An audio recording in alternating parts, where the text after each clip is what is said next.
award-winning chef Kwame Onwuachi. The young chef has had an incredible journey in the culinary world, from starting his own catering business, being a top chef contestant, to opening up his own restaurants. Now he's bringing those dishes right to your table. His new cookbook, My America, Recipes from a Young Black Chef, celebrates the diverse food and flavors of the African diaspora, giving a narrative to the recipes. Kwame, thank you so much for joining us. Thank you for having me. Where's the food? Come on, I was expecting, you know, that we were going to sample a little bit. I gotta come back. Here. I gotta come back. All right, so your first book was a memoir, second book, a cookbook. Yes. Tell us about the book and how you arrived at coming up with this concept. So the second book, you know, I think it's every chef's dream to have a cookbook, right? And I wanted to really just tell my version of, you know, what I grew up eating in America. Everyone has their different version of what they eat in their house until they leave their house and they realize, like, oh my God, everybody eats a little bit differently.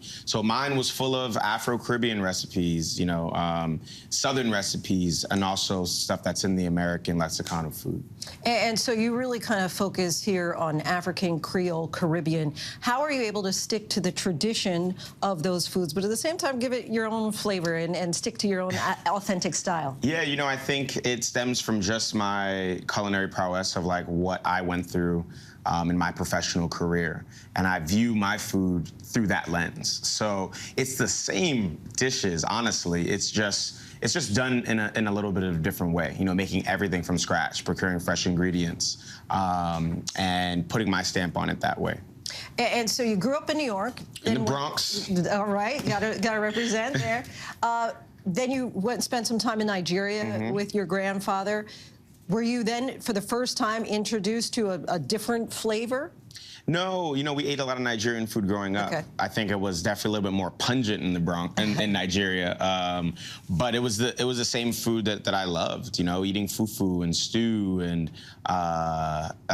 you know, jollof rice and suya. So it was just a deeper dive into it. And then also getting the lay of the land. You know, if we had to raise our own livestock, we had to procure our own, you know, get our own vegetables and things like that. So it was a little bit different. And fresh. I mean, it was like farm to table. Yeah, I did the mistake of naming these animals before we had to kill them. That's sad. And I was always crying at these ceremonies.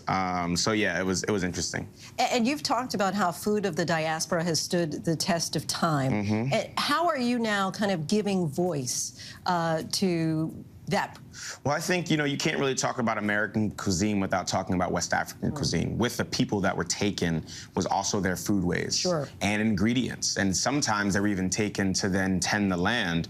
You know, Americans, first settlers, didn't really know how to grow rice. So they brought people over that knew how to grow that crop. So I do it by telling my story and using my voice to give a voice to the inaudible, and I'm extremely proud of it. But explain for people who are thinking they're going to thumb their way just through a few recipes. This is not that. I mean, there's really an anthology for every meal throughout the book here. Yeah, it's just as much of a book as it is a cookbook. A novel. Yeah, it's a novel. You know, there are essays before all the recipes that tell you the history of mac and cheese and fried chicken and red velvet cake and jollof rice and etouffees. So I think it's a book that you should read through. It also starts off with a pantry, so you got to build that up before you cook through the book.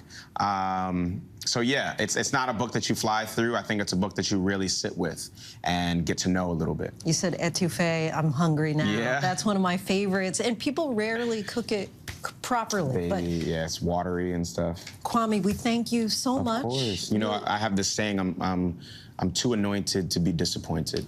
That's right. Oh, yeah. I love it. I love it. You catch on quickly. Really a pleasure to have you. Absolutely. Thank you. And for all of our viewers, his book is available now, My America, Recipes from a Young Black Chef.